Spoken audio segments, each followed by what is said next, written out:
विद्यार्थियों नमस्ते। आज हम क्लास 8 का कार्यपत्रक 50 करेंगे और हमारा पहला प्रश्न है, नीचे लिखी गई संख्याओं में से 3 और 5 के समान गुणजों पर गोल घेरा लगाइए। तो सबसे पहले देखो, इन दोनों का सबसे छोटा गुणज हम पता करते हैं। गुणज का मतलब इनके पहाड़े में आने वाली वो संख्या जो दोनों में मिल जाए। तो यहाँ पर देखो, एक तो 3 का पहाड़ा, एक 5 का, तो 3 एकम 3, 3 दूनी 6, 3 तिया 9, 3 चौक 12 और तीनों पंजे 15। 5 के पहाड़े में 5 एकम 5, 5 दूनी 10 और 5 तिया 15। तो देखो 15 इसमें भी है और 15 इसमें भी है, यानी ये इसका समान गुणज है ना। तो सबसे छोटा समान गुणज हमारा क्या हो गया, 15। अब 15 का पहाड़ा बोलते जाओ, वो सभी इनके क्या हो जाएंगे, समान गुणज हो जाएंगे। तो देखो 15 एकम 15, 15 दूना 30। अब इन दोनों का सबसे दूसरा जो समान गुणज होगा वो 30 होगा। फिर 15 एकम 15, 15 दूना 30, 15 तिया 45, फिर 15 चौके 60 और 15 पौने 75। 75 इसमें है नहीं, तो ये चारों इसके क्या हो जाएंगे, सार्व गुणनखंड हो जाएंगे। ठीक है, कौन, 15, 30, 45 और 60। दूसरा प्रश्न है, भाग विधि द्वारा 24 और 30 का लघुत्तम समापवर्ती ज्ञात कीजिए। यानी हमें अभाज्य गुणनखंड करना है और हमें इसका लघुत्तम समापवर्ती ज्ञात करना है, यानी कि एलसीएम हमें ज्ञात करना है। तो देखो इस क्या करेंगे, इसमें हम दो का जो है 24, 30 और 18 तीनों में भाग देंगे। तो चलो भाग देंगे। तो देखो 2 का पहाड़ा 12 बार बोलने पर 24 आता है, तो ये 12 बार भाग गया। इसका भाग 15 बार जाएगा और इसका भाग 9 बार जाएगा। अब इनमें देखो, इसमें 2 का भाग अभी भी जा रहा है, लेकिन इन दोनों में नहीं जा रहा है। तो 2 का भाग देना है केवल 12 में, बाकी दोनों संख्याओं को नीचे लिख देना है। तो देखो 2 का पहाड़ा कितनी बार बोलेंगे, 12 आएगा, 2 छंग 12, तो भाग 6 बार जाएगा। इसमें नहीं जा रहा है तो इसको वापस लिख दो। अभी भी 2 का भाग जा रहा है तो 2 का भाग देना है। 2 एकम 2, 2 दूनी 4, 2 त्रिया 6, फिर ये 15 और 9 वापस लिख देना। अब इन तीनों में देखो 3 का भाग जा रहा है, तो 3 का भाग देंगे। 3 एकम 3, तीनों पंजे 15 और 3 त्रिया 9। अभी भी 3 का भाग जा रहा है, एक में तो नहीं जाएगा, 5 में भी नहीं जाएगा, लेकिन इसमें जा रहा है 3 एकम 3। अब 5 का भाग जा रहा है, तो यहाँ आ जाएगा 5 एकम 5। ठीक है, और जब यहाँ 1 1 1 आ जाता है, इसका मतलब ये हमारा खत्म हो गया। अब यहाँ पर जो अभाज्य संख्याएं आई है, इनको हमें गुणे के रूप में यहाँ लिखना है।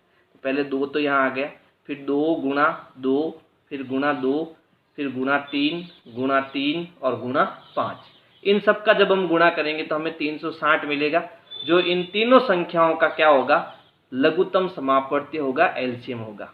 इसका मतलब ये है कि 24, 30 और 18 इन तीनों के पहाड़े में 360 ऐसी संख्या है जो तीनों के पहाड़े में आती है और सबसे छोटा इसका सार्वगुणनखंड है।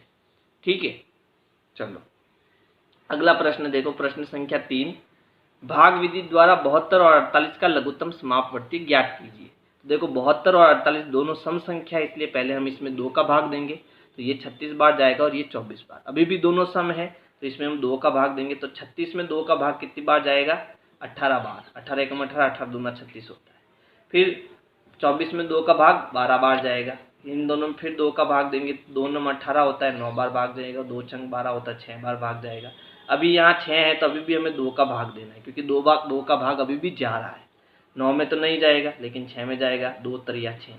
अब इन दोनों में 3 का भाग जा रहा है, तो 3 का भाग देंगे। 3 त्रिया 9, 3 एकम 3। अभी भी 3 का भाग जा रहा है, 3 एकम 3 और ये 1 का 1।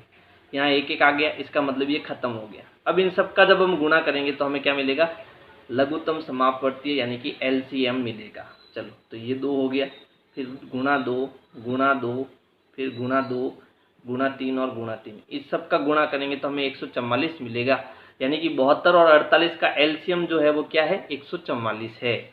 अब देखो प्रश्न संख्या 4। प्रश्न 4 है, महत्तम समापवर्तक ज्ञात करें। तो महत्तम समापवर्तक में हमें क्या करना है, जो संख्याएं दी हुई है इनके गुणनखंड लिखने हैं। फिर इनके गुणनखंड में जो सार्वगुणनखंड है उनका हमें गुणा कराना है। जैसे इन दोनों में 2 2 है, 4 4 भी है, तो 2 और 4 का गुणा होगा 8। वही इसका क्या हो जाएगा, मसप महत्तम समापवर्तक हो जाएगा। तो पहले 35 और 21 के हम इनके गुणनखंड करेंगे। देखो 35 किस किस के पहाड़े में आता है, 1 के पहाड़े में आता है, फिर उसके बाद में सीधा आपके 5 के पहाड़े में आता है, 7 के पहाड़े में आता है, और फिर सीधा डायरेक्ट 35 के पहाड़े में आता है। तो ये इनके गुणनखंड हो जाएंगे। 21 के क्या क्या गुणनखंड होता है, देखो 1 के पहाड़े में 21 आता है, फिर 3 के पहाड़े में 21 आता है, फिर सीधा 7 के पहाड़े में 21 आता है ना, और फिर सीधा 21 के पहाड़े में 21 आता है। तो ये इनके गुणनखंड। लेकिन इन दोनों में देखो, एक इसमें भी है, एक इसमें भी है, तो एक को तो छोड़ दो, एक क्योंकि दोनों में है और एक का कोई मतलब नहीं। चलो इन दोनों में देखो 7 इसमें भी है और 7 इसमें भी है, ठीक है। चलो एक को भी ले लो, ठीक है। तो एक दोनों में है, 7 दोनों में है, इसका मतलब इनके सार्वगुणनखंड हो गए 1 गुणा 7 यानी कि बराबर 7। तो इसका जो महत्तम समापवर्तक है वो क्या हो जाएगा, 7 हो जाएगा। 40 के गुणनखंड क्या क्या है, तो देखो 1 के पहाड़े में 40 आता है, 2 के पहाड़े में आता है, 4 के पहाड़े में आता है, फिर आपके सीधा 8 के पहाड़े में आता है ना, 10 के पहाड़े में आता है, 20 के पहाड़े में आता है और 40 के पहाड़े में आता है। तो ये सारे इसके गुणनखंड हो गए। अब 18 किस किस के पहाड़े में आता है, देखो 1 के पहाड़े में आता है, 2 के पहाड़े में आता है, 3 के पहाड़े में आता है, 6 के पहाड़े में आता है, 9 के पहाड़े में आता है, ठीक है। फिर सीधा ये 18 के पहाड़े में आता है। अब देखो इन दोनों में जो सार्वगुणनखंड है वो देखो, जो दोनों में है, 1 दोनों में है, 2 दोनों में है, ठीक है। उसके बाद कोई भी संख्या दोनों में नहीं है, ठीक है। तो ये इसका सार्वगुणनखंड हो जाएगा 1 × 2 यानी कि 2, यानी यहाँ का महत्तम समवर्ती क्या हो गया, 2 हो गया। 40 और 18 का महत्तम समवर्ती क्या हो जाएगा, 2 हो जाएगा। इसी प्रकार 48 के गुणनखंड देखो, 1 2, फिर 4 के पहाड़े में 48 आता है, फिर 6 अट्टू 48 यानी 6 के पहाड़े में भी आता है, फिर 7 8 9 10 11 12 के पहाड़े में आता है। तो 12 भी इसका क्या हो गया, गुणनखंड हो गया। 24 इसका गुणनखंड हो जाएगा, 48 भी इसका गुणनखंड हो जाएगा। तो ये 48 के गुणनखंड। 32 के गुणनखंड देखो, 1 के पहाड़े में आता है, 2 के पहाड़े में भी आता है, फिर 4 के पहाड़े में भी आता है ना, और 5 6 7 8 के पहाड़े में भी आता है, ठीक है। 16 के पहाड़े में आता है, फिर 32 के पहाड़े में आता है। देखो इन दोनों में देखो 1 दोनों में है, 2 भी दोनों में है, 4 भी दोनों में है, इसके अलावा कोई भी नहीं है। तो यहाँ इसका जो महत्तम समापवर्ती यानी HCF क्या हो जाएगा, 1 गुणा 2 गुणा 4, तो 4 दूनी 8 और 8 एकम 8, यानी 8 इसका क्या हो जाएगा, महत्तम समापवर्तक हो जाएगा। तो अगर मेरी वीडियो आपको पसंद आ रही है तो वीडियो को लाइक करो और अपने दोस्तों को शेयर करो। Thank you.